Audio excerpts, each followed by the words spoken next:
Telecompanija Imedi და Prime Show სტუდია წარმოგიდგენთ.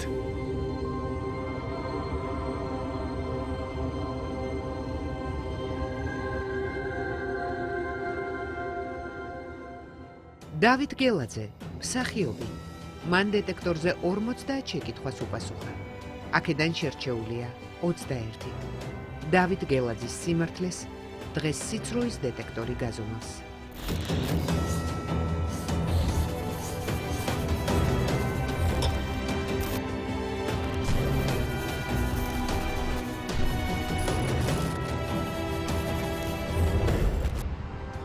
მხოლოდ სიმართლე და არაფერი სიმართლის გარდა.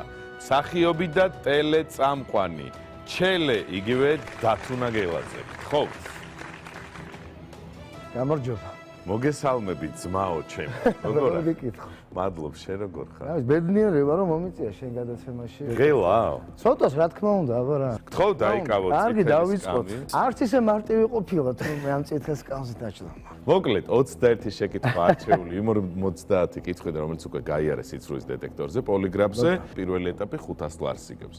მერე ეს თანხა 10 მაგდება, 100 მაგდება და მოკლედ საბოლოო ჯამში 100.000 რომ იყო ბუწრფელი, მაგრამ ბევრი გადაცემა მაქვს თქვენი ნანახი და ხანდახან ისეთ კითხვაზე იჭრებიან ხოლმე ადამიანები, რომ არც იფიქრებენ. ხო, არც ფიქრობენ. მოდი, გაგვაცანე ვინ არიან დღეს შენი გულშემატკივრები. ტელეწამყვანი ნუგზარ ხავთასი, ძალიან კარგი ბიჭი. მეგობრები. კარგი მეგობარი. მე მიხარია რომ დღეს ერთად ვართ. მეორე ჩემი სტუმარი, ჩემი ბავშვობის მეგობარი, ფსიქოთერაპევტი ლევან გრძელიძე. მოგესალმები ლევან. ადამიანი და ვალერ სამბელაშვილი, ადამიანი, რომელიც ზრუნავს საქართველოს საწვრთნელების ჩამოყვანას. ძალიან სასიამოვნოა. მე პირველი შეკითხვაც გამზადებული მაქვს, რა თქმა უნდა. მაშინ დავიწყოთ. პირველი შეკითხვა დათუნას. უცაბედად მოპოვებული პოპულარობა თავში აგივარდათ? ეს პასუხი არის თან რამდენი წლის ხავი? 19-ის. სიმართლე. ეხლა გეტყვი რა, რას გულისხმობ? როგორ შეიძლება რომ არ აგივარდეს თავში? ეს თავში ავარდნა არ მინდა ძალიან უხეშად ჟღერდეს რა. ბიჭი 19 წლის, რომელიც რაღაცა სიხარ, ბევრი საქმე არ გაქვს, არავინ არ გიცნობს. დადიხარ, როგორც ვთქვი, მეტროთი, არ ცოცხლებობ მანქანაზე. ხო. არაფერზე და სამ თვეში იცვლება ყველაფერი. რაღაცა მანქანას ყიდულობ, ბინაჩუქნიან, ცნობადობა გაიზარდა, ვიღაცები ხვდებიან ქუჩაში და გეუბნებიან კომპლიმენტებს, გვიყვარხა. როგორ შეიძლება რაღაცა დოზით ამ ყველაფერმა არ შეცვალოს ადამიანის ასე ხასიათი. აი თავში ავარდნა ალბათ ეს არის. მე მინდა გავიხსენო შენ რომ გაიმარჯვე და მოიგე ეს პროექტი ჯეობარი. არ მახსოვს რომელი სეზონი იყო. ეს იყო მეორე სეზონი. თან მეორე სეზონი, ხო? ახალი იყო ეს პროექტი მაშინ, რეალიტი შოუები და ამბავ. უამრავი ხალხი მოდიოდა და ულოცავდა და იქ მის სახთაში სულიად უცნობი საოცრება ხდებოდა რა. ეს იყო ჩვეულებრივად აი მოსიარულე დიდი ვარსკვლავი. მაშინ თან სტუდენტი ბიჭი თეატრალური ინსტიტუტის რა რაღაც ჩვენთვისაც ძალიან დიდი. ეხლაც ვარსკვლავია. ეხლაც ვარსკვლავია რა თქმა უნდა. მაშინ გავარსკვლავდა და ჩვენთვისაც იყო ძალიან დიდი სტიმული მისი გამარჯვება, ეს იყო ჩვენი გამარჯვება. სხვათა შორის აი ეხლა რა პროექტები შეიძლება გადიოდეს და გვინახავს და რა თვალყურს ვადანებთ. აი ჩვენი პროექტი, იმდროინდელი პროექტი მაინც სხვანაირია, მაინც უფრთხილდებოდით ერთმანეთს, მონაწილეებს. ის გვეჭირა რა დისტანცია ქონდა, რომ რაღაცა ზღვარს არ გადავსულიყავით. ხალხისგანაც ძალიან დიდი სიყვარული იყო. და შენ როგორც მსახიობი, აი იმ პერიოდში დაგეხმარა თუ არა აი ეს დიდი პოპულარობა? როგორ არ დამეხმარა, გიო. ძალიან ბევრი ჩაკეტილი კარი, რომელიც მე უნდა ესე ნენელა ეტაპობრივად გამეხსნა. ამ შოუმ ხო, რაღაცა ყველა კარი ერთად გააღო რა. გადაცემის წამყვანი გახდი იმ. ხო, პირდაპირ დავიწყე ტელევიზიაში მუშაობა.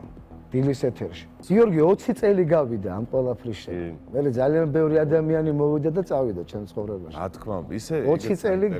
ხო, 20 წელი გავიდა, ასე რომ ლევან, შენ როგორ იხსენებ იმ პერიოდს? დათუნამ, როდესაც გაიმარჯვა ეს პროექტი, არ განიცდებოდა რომ აუვარდა ჩვენი სამეგობროს მხრიდან ყოველი შემთხვევისთვის არ განიცდებოდა.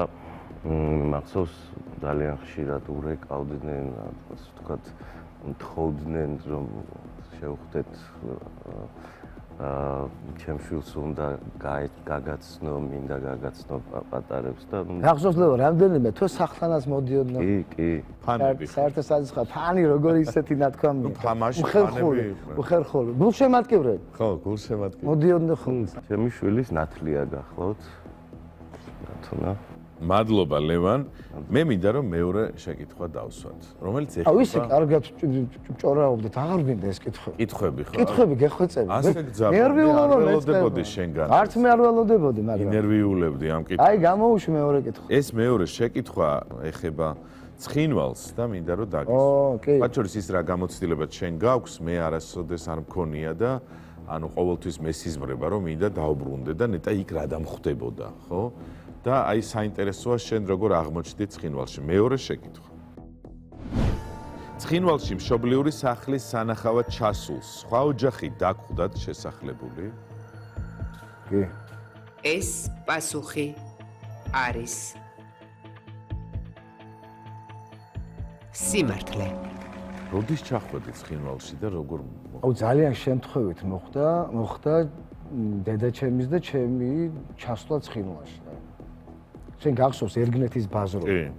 რაღაცაზე აღმოჩნდით მე და დედა. დაახლოებით იქნებოდა 10-11 წლის და დედა შეხვდა თავის თანა კურსელი, ოსი, რომელიც იყო იმ წუთში ჯარისკაცი და რაღაცა საუბრობდნენ, ბევრი რამე გაიხსენეს. წარმოიდგინე ორი მხარე შეხვდა ერთმანეთს, მაგრამ მეგობრები. კი ბატონო. და დედაჩემმა უთხრა რომ აი არისო იმის შანსიო რომ ერთხელ მაინცო და ალბათ ის ადამიანი ძალიან დიდ რისკზე წავიდა.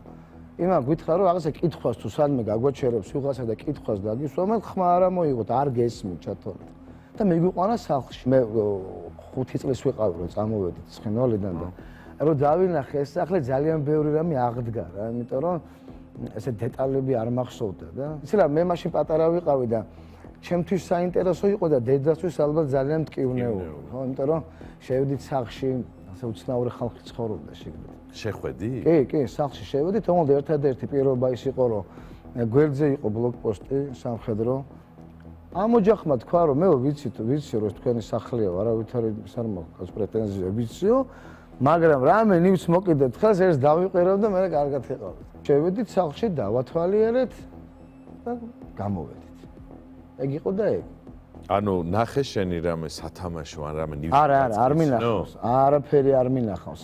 ესე მე მახსოვს რაღაცა იქ მისაღები ოთახი, ალბათ ეს ომის პერიოდია, შუაში რაღაც ცეცხლი იყო დანთებული, მაგრამ ამ ოჯახს ძალიან უცნაური ოჯახი იყო, საძინებელში ესე კარში ქონდათ რაღაცა ფიცრები, ქათმები ყავდათ. აი ხო სახლში, ხო წარმოუდგენელია რა. შენ სახლში რო იყო? ხო და გამოვედით სახლიდან და ჩასახლებში ცხოვრობდა ჩვენი ოსი მეზობელი. ძალიან კაი ურთიერთობა გქონდა კაცო იმ ადამიანთან და ასე წყალით ხოვარ დედამ. გამოიტანა ჩვენი ჭიქით. ვაა. მე დედა ამბობდა რომ ძალიან უხერხული სახე ქონდაო რა. აუ რა. და რაღაცა მე ეზოში შევედით იმის ეზოში და სახლში ჩანდა ყველაფერი ჩვენი იყო რა. ჭურჭელი კომოდი, კარა და რაღაცე. აი ესე დეტალებში ჩანს ომის არსი რა, ძალიან ეგ. მე რა იცი ხო იცი ადამიანს ხანდახარ გინდა სხვისი გამართლება რა. აი იმასაც ამბობდნენ მშობლები რომ იქნება და იმიტომ გადაიტანა რომ აი გადარჩენა უნდა და ვაი და დაბრუნდნენ, მაგრამ ამას იტყოდა. ომი, აი იმიტომ უხერხული მომენტია ძალიან. დეიდა ჩემ ჩავიდა სოხუმში და სახლში ისი ნივთები ნახა. აი სპილოზრის როიალის ქვეშ რაღაცა კონსერვის ბანკები ეყარა, რაღაცები ნახა, ძალიან ცუდად გახდა რომ ჩამოვიდა. თქვა რომ ნეტა არ ჩავსულიყავი და არ მინახა ეს ყველაფერი. ის წესე შეიყვანეს. ყვებოდი ხოლმე მე ამას. ხო რა თქმა უნდა, ხო ყვებოდი ეს ხო ისე ვინ მოხვდებოდა ცხინვალში იმ პერიოდში, ვინ შევიდოდა და უფრო საამაყო მქონდა რომ აი მანქანით შეგვიყვანა ჯარისკაცმა. ბავშვი, მაგრამ აი წლები რო გავიდა ეხლა რას ფიქრობ? ეხლა უფრო რთულია, რაღაც ასაკში რომ ვარ. აი ძალიან ბევრჯერ აზე მიფიქრია, ისე იგი. აი მე რო ცხინვალში ყოფილიყავით მაგალითად და ალბათ როგორც რო არ მომხდარიყო ომი, აი ძალიან ბევრჯერ ვიფიქრე ამაზე, რომ აი ვინ ვიქნებოდი რა საქმეს მოვკიდებდი ხელს. ეხლა აქ შეიძლება კი არა, აქ არ ვიქნებოდი დარწმუნებული ვარ. შენთან სტუდიაში. ბატო, ასეთ შორია ცხინვალი? არა, ასე სწორი არ არის, მაგრამ შეიძლება შენ გიფიქრე ამაზე შენ რო არ დაგეკარგა შენ. არა, ნახე მე ხა აქ რო ვარ სოხუმის თეატრში მუშაობდა. აქედან გამომდინარე ალბათ არ ვიცი თუ მსახიობობას ავირჩევდი, იქ ვიმუშავებდი სოხუმის ტელევიზიაში იქ ვიმუშავებდი თქო, მაგრამ თბილისში ვიქნებოდი თუ არ ვიქნებოდი, რამ გაყო, ვიქნებოდით ერთიანები აბსოლუტურად. კი ბატონო. გინდა არ ჩამოხვიდოდი, გინდა არ ჩამოხვიდოდი. რა თქმა უნდა. ნუგზარ ყურაშვილი მაგალითად ჩამოვიდა თბილისში, ჯერ კიდევ ომირვარი იყო, სოხუმელი კაცი იყო და აქ თამაშობდა და ხან აქ იყო, ხან იქ იყო. ესე ვიქნებოდით რა. საოცარი მსახიობი მე შემიძლია ვთქვა რომ მქონდა ბედნიერება და ერთხელ ვითამაშეთ მე და ბატონმა ნუგზარმა. ეს პატარა ამბავს მოგიყვები, ახლა ფილმის სცენარივით არის. მამა ჩემს ყავდა და ყავს ოსი ძმაკაცი მეჯვარე და მთელი ბავშვობა რო ერთად გაიზარდნენ. და სხვათა შორის ბავშვობაში დადეს ნიზლავი რომ ეს ოსი ბიჭი ამტკიცებდა რომ მეო ქართულ სოს მოვიყვანო და მამა ჩემი ეუბნებოდა არ მოიყვან და რაღაც წარմოედგნენ ახალგაზრდობის და აიღეს ორი ბოთლი. აჰა. ერთი ჩაასხეს ღვინო, მეორე ჩადეს წერილი. და ჩვენ მამა ჩემმა ჩამარხა ეს ყველაფერი იმას რა ქვია სარდაფში. და მე გავიდა წლები და მამა ჩემიც იყო ერთხელ ცხინვალში ჩასული რაღაცა მოლაპარაკება უნდათ ეგ უკვე მე ცოტა წამოზრდილი ვიყავი და გაახსენდა ეს ამბავი წარმოედგინა დაახლოებით 20 წელი ეს ღვინო იმაში იყო მიწაში რა და სანამ დედა და მამა ვიღაცები ესაუბრებოდნენ ამ სახლის უკვე იქ მაცხოვრებლებს მამამ ამოთხარა ეს ბოთლი და წამოიღეს თბილისში და წარმოედგინა დაურეკეს ბესოს ჩამოიყვანეს ცხინვალიდან ეს კაცი. ესო დოგუზოვი, კი, ჩემთვის ნათლია. და ძმაკაცები, ვინც მეგობრობდნენ, შეიკრიბნენ და მაშინ თან როგორ გაჭრეს, იცი ეს ბოთლი რაღაცა ქვანარევი იყო უკვე და რაღაცა ხერხით გაჭრეს და რაღაცა თითო ყლუპი დაისხეს და ეს ამბავი გაიხსენეს იქ და მე ვნახე როგორ ტიროდა ამდენი ზრდასრული კაცი.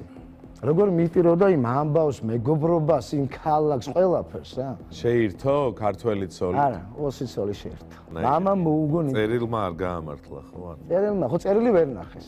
გაიხსენე ის ბავშვობის წლები, როცა ცხოვრობდი კომპაქტურ ჩასახლებაში დევნილებთან ერთად. იქ მე მგონი მარტო ცხინვალიდან არ იყვნენ, ხო? აფხაზეთიდანაც? კი, აქ იყო ორი კორპუსი. მეტრო სამგურთან არსებობდა ცხიმ კომბინატი. თავიდან ჩვენ ვიყავით სასტუმრო აფხაზეთში. და საბედნიეროდ კიდე კაი რომ გადმოგვიყვანეს მე აქეთ, იმიტომ რომ სასტუმრო აფხაზეთი რომ დაიწვა, გახსოვს ალბათ ეს პერიოდი, ეს მოხდა ღამე და ნახევარზე მეტ ადამიანს ეძინა და ჩვენი ოთახი რომ სადაც ჩვენ ცხოვრობდით, ფაქტიურად სრულიად დამწვარი იყო. ამიტომ ჩვენ გადმოგვიყვანეს რაღაც პერიოდის შემდეგ მეტრო სამგურთან ამ სასტუმროში და ორი შენობა იყო ჩვენ წინ ცხოვრობდნენ აფხაზეთიდან იზოლებით გადაადგილებული პირები ეგრეთ წოდებული და აქეთ ჩვენ ხო და რაღაც ერთად გავიზარდეთ იმდენი ადამიანი ახლა იქ და ეს დავნათესავდით კიდევაც დავმეგობრდით და ასე შემდეგ აი მე მაგალითად ცხოვრობდი საერთო საცხოვრებელ მე საერთოდ ამ თემებს არც ვერიდები და პირიქით ძალიან მომწონს ამაზე რომ ჩვენ თაობა ლაპარაკობს და რატომ მე ვიძახდი რომ კოლეჯში მივდივარ მეთქი ჩემი მეგობარი ამბობდა რომ მე სასტუმროში მივდივარ ბავშვების დიალოგია ვიღაცა იძახდა რომ მე არამიანცში მივდივარ საავადმყოფოში მე ბაღში და ეს იყო ჩვენი სახლები ანუ რესპუბლიკურში და ასე შემდეგ ხო ეხლა რომ დაუკვირდეს ძალიან ესეთია უცნაურია ძალიან და რაღაც ტრაგიკულია რომ ბავშვები ყვებიან რომ მიდიან სასტუმროში რაღაცა კომბინატში და კამაზების ცენტრში ცხოვრობდა ჩემი დეიდაში პატარა ოთახებში გავიზარდეთ ჩვენ პატარა სახლებში გავიზარდეთ კი მე მინდა დაგისვა მესამე შეკითხვა რომელიც იგებს 500 ლარს და პირველი ეტაპი გადალახული იქნება აბა ბრძანეთ წლების შემდეგ გაიგეთ რომ გოგი ქავთარაძე ფარულად ფარველობდათ კი ეს პასუხი არის სიმართლე. სხვათა შორის ეგ ამბავი გავიგე რამდენიმე თვის წინ. ზურა ნიჟარაძე, ჩვენი მეგობარი, ჩვენი წინათაობა გოგის რამდენიმე ესყავდა გამოშვება სტუდენტების და ამასთანაც შევხვდა სუფრაზე და ცოტა შევზარხოშდით და აუ მაგარი ამბავი უნდა გითხრაო და ეს ამბავი მომიყვა. ჩვენ რო ჩავაბარეთ ინსტიტუტში გახსოვს პირველი დღე ლექციის გოგიმ დააქვსვა და ესე სათითაოდ გამოვყავდით ყველა და რაღაცა ბიოგრაფიას გვაყოლე, აი ვინა გაგვისნო რა. გოგიმ რო გაიგო ჩემი მშობლების ამბავი, მისულა ზურა ნიჟარაძესთან და დათო ტორჩინავასთან. ჩვენთანო ჩააბარა ერთმა ბიჭმა რა, ეს არისო დათო გელაძეო და სიტყვით უნდა უთხრა, ზუას ვკითხე მე. ბიჭო, უპატრონო ბავშვია. ესე უთქვამს. ბიჭო, აი ვინმე არ დაჩაგროსვან, რაღაც ეს კაცო ცუდ გზაზე არ დადგასო და მოდი რა მიაქციათო ყურადღებაო და ემეგობრეთო და რაღაც გვერდით დაიყენეთო რა. ეს იმდენი 20 წელი ეს არ ვიცოდი მე. გოგი ესეთი კაცი იყო, ნამდვილად, ძალიან მზრუნველი. შენ გახსოვს ალბათ ეს ფაქტი, გოგის ქალბატონმა ნუკრიმ ცოლმა უყიდა კარგი ბოტასები მაშინ. და რა კაი ბოტასებია, ბატონო გოგი, მაჩუქე მეთქი და ას მოდიალობ კაცო, შენ და გაიარა. მეორე დღეს მოვიდა და ცელოფანში აქ ბოტასები. ხო, და ესე მომცა და მოირგეო ერთ ხო, გამახსენდა ეგ. თუ გერგებაო და მე მინდა რომ ქალბატონი ნუკრი მოვიკითხოთ და აი მე მისი დიდი ოჯახი. სიყვარულით აქედან, დიდი სიყვარულით. 500 ლარი მოვიგეთ მესამე შეკითხვა, პირველი ეტაპი გადაგვალახი და რასაკვირველია მეოთხე შეკითხვის დროც დადგა. სიკვდილის წინ დედის დატოვებული ანდერძი აასრულეთ? კი. ეს პასუხი არის სიმართლე. დაახლოებით ერთ პერიოდში გარდაიცვალნენ დედა და მამა. ხო, რაღაც 10 თვის ინტერვალი. შენ რამდენი წლის იყავ? მე ვიყავი 17 წლის. ეს ანდერძი არა, ეს უფრო რაღაც 10 მცნებასავით მე-11 მცნებაა. ჩემ ცხოვრებაში, იმიტომ რომ დედა ყველაზე მეტად ნერვულობდა ჩემზე, იმიტომ რომ ჩემი და შედარებით უფროსია ჩემზე 8 წლით. თან ძიმესენი შეეყო. ხო, სივსენით გარდაიცვალა დედა და ასე დამიძახა და ეს მცნება რა არის? აი ახლა მოგიყვები უცებ ჩემთვის და მთელი ცხოვრება ვცდილობ რომ ესე ვიცხოვრო. ერთი იცოდეო რომ მეო ძალიან მალე აღარ ვიქნებიო და რასაც კარგ საქმეს გააკეთებ. აი ერთი იცოდე რომ ზემოდან აი ანგელოზივით გეფოფინები, მოყვები, ხელშეგიწყობ, მაგრამ თუ ოდესმე გადაწყვეტო რომ ცუდი საქმე გააკეთო, აი ფეხს დაგიდებ და სხვის გაგატეხნებ. ამიტომ მიცხოვრე ისე რომ არავის არაფერი არ ავნო, პირველ რიგში საკუთარ თავს და საკუთარ ცხოვრებას. მე იქიდან შენ გვერდით ვარო რა. ეს მაშინ ცოტა ისეთი მოსასმენიც იყო. ცოტა ისეთი აღსაქმელიც იყო რა. უხერხული და თან ცოტა მძიმე. მაგრამ გავიდა რაღაცა თვეები, მივხვდი რომ ზუსტად ისე უნდა მეცხოვრა, როგორც მთხოვა. ეს უფრო თხოვნა იყო რა. მერე მამის ამბავი იყო. მამაზეც მინდა რომ მომიყვე. მამა ძალიან მალე მიყვარა დედას, იმიტომ რომ ნერვიულობდა ძალიან უყვარდათ ერთმანეთი და დანებდა რა. ვერ იცხოვრა მარტო. და შენმა დამ აუ, ჩემი და თეოს შენ კარგად იცნობ. თეოს ვიცნობ. თეო რო არ ყოფილიყო, კაცმა არ იცის, შეიძლება ის მცნებას დამებიწყებინა და რაღაცა გავყოლოდი რაღაცა არასწორ გზას, არ ვიცი. ერთმანეთი გავზარდეთ, ხელი შევუწყვეთ და რაღაცა მოვახერხეთ რა, აქამდე მოსვლა დადებითად ყოხტად და ლამაზად. როგორი მეგობარი და როგორი პიროვნებაა დათო? დათო არის 4 შვილის მამა, გადასარევი მამა, აი თითით საჩვენებელი და მაგალითის მიმცემი. და ჩემთვის არის ჩელა ერთ-ერთი ლიდერი ჩვენი სამეგობროსი ძალიან ბევრი რაღაცის გათვალისწინებით. ჩემთვის პირადად ძალიან დიდი მესაიდუმლე და ხშირად ჩელესთან ერთად ვსაუბრობ თუ რა ნაბიჯი გადადგა ამა თუ იმ კონკრეტულ საქმესთან ან ადამიანებთან მიმართებაში და ჩემთვის ყოველთვის ამართლებს ხოლმე მის პასუხი. ვალერი, თქვენ რას იყო? შელია კარგი მეგობარი, კარგი მამა, რა თქმა უნდა. კარგი ადამიანი ზოგადად. კარგი კაცი. გაიხარ. სანდო. მეხუთე შეკითხვა, ეს არის თემა, რომელზეც შეხება პრევენციული ხდება იმ ადამიანებს, ვისაც მსგავსი პრობლემა აქვს. დაგისვამ მეხუთე კითხვას. ეგრეთ წოდებული პანიკური შეტევა დაამარცხეთ? არა. ეს პასუხი არის სიმართლე. ეს პანიკური შეტევები, ფოთვეები რაღაცა ძალიან ისე მოედვა რა. არა მარტო საკამ სოფლიოს. და მე ძალიან გული მწყდება რომ ამაზე ხმამაღლა ტელევიზიები არ საუბრობენ უფრო მეც ვიდრე უნდა საუბრობდნენ. ამიტომ მე ვერ დავამარცხე, ოღონდ ვისწავლე მასთან ერთად ცხოვრება. რა საკში იყავი და რა იყო პირველი გამოვლინება ასე ვთქვათ? ეს დამემართა 2020 წელს, პანდემიის პერიოდში. და იცი რა, ეხლა ვინც გვისმენს და რამე პრობლემა აქვს, მე არ მინდა რომ ძალიან რთული ამ თემაზე მათთვის მოსმენაც.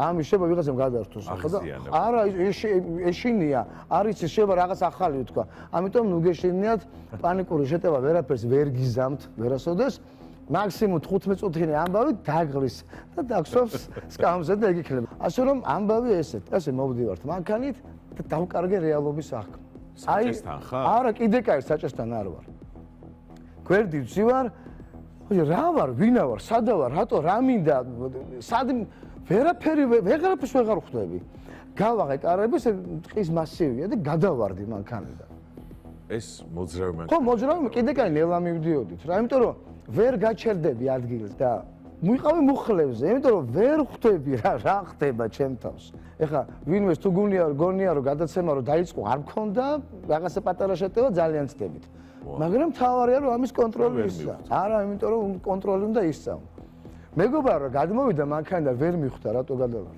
რომ შემომხედა და ავხედა ესე ნახევარი სახე მქონდა წითელი ნახევარი თეთრი მაგრამ იცი რა გამომიყვანა იმ წუთში ამბიდან ესე ვდივარ და რა გჭირს მეკითხება და ვეუბნები რომ არ ვიცი მეშინია ცუდათავა და უცებ ესე ძაღლი პატარა ლეკვი მოვარ და ჩემთან რა დეტყობა მუხლებზე ვიყავი დამხობილი და აი 1 2 3 და 100 ძაღლი მივიხუტე და პირდაპირ შეცვალა უკვე დამაბრუნა რეალობაში ამ დღიდან დაიწყო უფ როგორი მრავალფეროვანია შენ ხوارეცი შენ პირველად ყვები ამაზე საჯაროდ საჯაროდ პირველად ყვები ძალიან დიდი შანსია რომ ამ გადაცემის შემდეგ მარტივად დაამარცხო კი იმიტომ რომ ამ მონაყოლსაც ძალიან დიდი მნიშვნელობა ქონია რომ გამოუშვებ ინფორმაციას ხო ასე რომ როცა ხედავთ ადამიანს რომ აქვს პანიკური შეტევა ან ფოტო არ უნდა მისვლა და ნუ გეშინია კაცო რა დაგემართა რა ადექი ხა ფეხზე აცადე რა თვითონ ალაპარაკდება დაანებე ცოტა ხანი თავი ის 15 წუთიანი პიკური მომენტი გაივლის და დაუბრუნდება რა ჩვეულ ფორმაში. აი შეიძლება თქვა რა შეიძლებოდა ყოფილიყო, ახლა შეიძლება კონკრეტულად არ დაასახელო, მაგრამ ძირითადად რა იყო? ბავშვობა, რთული პერიოდი. მე დარწმუნებული ვარ. პირველ რიგში არასწორი ცხოვრების წესი, მეორე რიგში ბავშვური რაღაცა ის რომელიც ჩვენ არ გვახსოვს, არ ვიცი ტრაუმები და არის და ესე შემილია თქვა და არ მერიდება რა. აი მაგალითად ჩემ ცხოვრებაში ალკოჰოლი ისეთ სფეროში ვმუშაობ, რა ასე ღამისთენება მე. აი ღამისთენება ერთ-ერთი დამანგრეველი ამბავია მეგობრებო და ძალიან ბევრ ადამიანს თუდაც მეც მქონდა ეს მიდგომა, რომ თუდად როცა ვიყავი, დავლებდი და კარგად ვიყავი. აჰა. მაგრამ ნაბახუსევ მდგომარეობაში ეს შენი პანიკური შეტევა იცი რა შვება? აი თუ გაქვს 10% და მაქსიმალური შენი იყო 10%, ეხლა გაქვს 100%. შენ ხო ნარკოდამოკიდებული არასოდეს მე აი ახლოსაც არ ჩამივლია. მინდა რომ თქვა ეს. ხო, არა, ვიღაცა შეიძლება ეგონოს რომ მაპროვოცირებელი ეგ იყო. არაფერი, აი ჩვენმა სამეგობრო მისის რომ მოწეულიც არა აქვს. ხო. ხო, არასოდეს აი თუ არ ვიცი ხე შეიძლება ამის თქვა თუ არა ეთერში, კანაპლიაც არ აქვს გასინჯული. აი არასოდეს.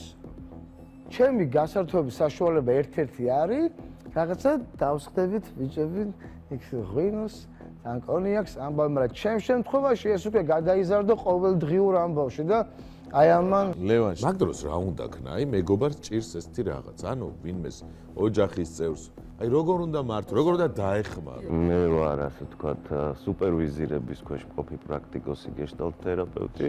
და თუნას შემთხვევაში მახსენდება რამოდენიმე ფრაგმენტი, როდესაც აი გვირაბში შევიდა და დამირეკა. და ჩემი მხრიდან ონლაინ იქვე რაც შემეძლო ხარდამჭერი ყოფილიყო პროცესში, რომ აიღწერა რა ხდებოდა. აქ და ამჟამად მდგომარეობაში ხო მაყურებელსაც ჩემი გამოცდილებით შემიძლია ასე ვთქვათ მცირედი რეკომენდაცია მისცეს მჟავე კამფეტები ძალიან შველი სუნთქვები დაკვირვება სხეულთან თუმცა უნიკალურობიდან გამომდინარე ყველას გვახასიათებს ჩვენი ინდივიდუალური პატერნები. კარგად ითქვა რა, წეღან აი ამ თემის საუბრის დასაწყისში, რომ ამ პრობლემასთან ცხოვრება უნდა ისწავლო.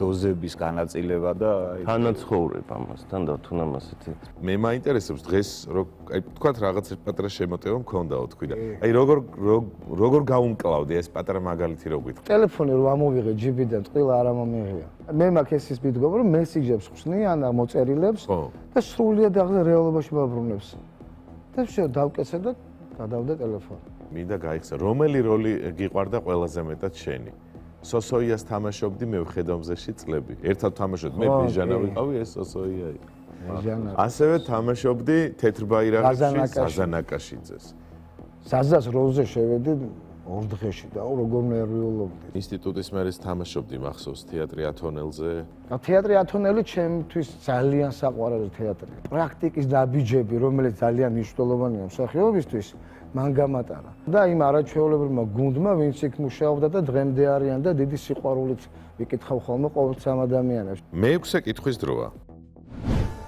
კარგი მამა ხართ? კი ეს პასუხი არის ჩვენ ვილაპარაკეთ უბრალოდ ხო სიმართლე 4 შვილი 4 შვილი სალომეა ჩემი პირველი შვილი საყვარლესი და ულამაზესი და უკარგესი გოგონა რომელიც არის 17 წლის და მახსოვს სალომეს დაბადების პერიოდი მერე მოდის დათუნა ჩემი მოსახელე მერე მოდის ლუკა და მერე მოდის პატარა ნინა გოგო რომელიც არის წლის და 3 თვის ორი გოგო ორი ბიჭი ორი გოგო ორი ბიჭი მე და სალომე ეს ერთად არ ცხოვრობთ პირველი მეუღლისგან ყავს სალომე და მე მაინც გონია რომ უფრო მეტ ყურადღებას უნდა ვაქცევდე სალოს ეხლა შევა გამიბრაზდეს ხამას რომ ვიძახი მაგრამ სხვათა შორის იცი რა მიყვარს რაღაცა ბევრ რაღაცად ისეთ თემებზე ვსაუბრობთ და თავისუფლად ხანდა ხანდახან კინობრაზდება რომ მომწერს და პასუხს არ გავცემ ხოლმე რაღაცა მიზეზების გამო რა ხან სამსახურში რაღაცა და ნუ მსინაო მამა და აბა მიპასუხე და რაღაცა ხო და რაც შეეხება დათუნას ლუკას და ნინას ჩვენ ერთად ვცხოვრობთ და მე სულ ის მიხარია რომ ჩემთვის არ არის პრობლემა მაგალითად თუნდაც ჩემი 9 თვის შვილის წაყვანა სადმე მარტო მე და სალო ზღვაზე წავედით პირველად მე ოჯახი ძალიან მალე დამეგრა და რაღაცა 9 თვის იყო თუ 10 თვის იყო რა და მარტო წავედით და მარტო დავდიოდით ესე შეხვედრაზე ვიყავი რომელიღაც რაიონში ჩავედი და მაპერსონა გამომეცვალა რა და მანქანა ისე გადავაყენე ძალიან პატარა რა 9 თვის არის და მომადგა პატრული უკრედა აიმე არასწორად მეყენა იმ წუთში მართალი იყო ხა ეს კაცი და რომ მე უკანა კარი მქონდა გამოღებული და უცვლი რა ბავშვს და მომადგა და აი უნდა მითხრას რომ რატო გააყენეთ ბატონო და რომ დაინახა რომ მარტო ვარ და უცვლი პამპერს ესე დამიდგა მანქანის გვერდზე და ამ მანქანებს ეუბნებოდა რომ იქ ცოტა ისე იმოძრავეთ მეუღლეზე რას გვეტყვი ჩემი მეუღლე მარიამი ერთ-ერთი ადამიანია თუ მაინც და მაინც ესეთი რთული პერიოდი მქონდა ხოლმე ამ პანიკური შეტევების და ისედაც პირველი ურეკავდი მარიამს აი ზუსტად 15 წამში შეგვიძლია რომ ისე მოგიყვარო შკუაზე მოვიკითხოთ აქედან შენი მეუღლე და ოჯახი დიდი სიყვარულით სალომეც მოვიკითხოთ რა თქმა უნდა სალომე დათუნა ლუკა ნინა მე-7 შეკითხვის დრო რომელიც ან მოიგებს 5000 ან პირიქით ან წააგებს და წავა სახლში არა რატო გარანტირებულ 500 ხო კი ბატონო ფიქრობთ რომ პოპულარობას ვერ გაუფრთხილდით კი ეს პასუხი არის სიცრუე პოპულარული რომ არ იყო მე ამას ვეთყოდი ამ გადაცემაშიც ალბათ არ მოგიწევდა ხო მაგრამ მე ძალიან ბევრჯერ ვერ გაუფრთხილდი პოპულარობას და ძალიან ბევრჯერ მქონდა ცხოვრების ამ ეტაპზე ესეთი ფონი რომ ძალიან დავეშვი მაგრამ ნუ სიცხვის დეტექტორმა ესე გადაწყვიტა და ეთყობა მართალია მე არ ვიცი რა იგულისხმა ჩელემ თვითონ მაგრამ მე მაინც ვფიქრობ რომ ჩელეს ეს ეტაპები არ შენელებულა შეიძლება რაღაცა ცვლილებები ახდეს მაგრამ მის ყოველთვის არის ყურადღების ცენტრში ჩემი გადმოსახით ვიჩქარე ცოტა ხო დეტექტორის მხარე დაიჭირა ხო როგორც დავეთანხმები ბოლომდე რომ დათუნას ცნობადობა მე რაც მახარებს და გულს არასდროს არ დაუკარგავს ხო ხალხის ასე ვთქვათ სითფოს დღესაც სადაც მუშაობს რამოდენიმე ადგილას თან და ნამდვილად ჩელეს ბრენდის გარშემო იკრიბება ძალიან ბევრი ხალხი ქართული სიმღერის სიყვარულისთვისაც მაგრამ დომინანტი არის ჰელიუსი. ვალერი, მოგწონს თუ არა დათუნას დღევანდელი თამაში, მიუხედავად იმისა, რომ სიცრუე ამოვარდა. მომწონს.